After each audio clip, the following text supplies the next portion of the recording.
You ask Tiger to solve. This deals with linear equations with one unknown.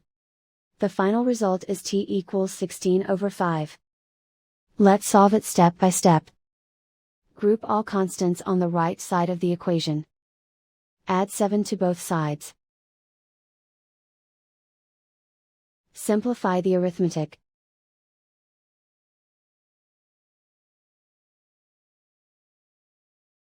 Isolate the t.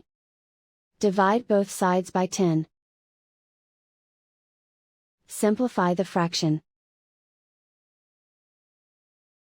Find the greatest common factor of the numerator and denominator. Factor out and cancel the greatest common factor. And so the final result is t equals 16/5.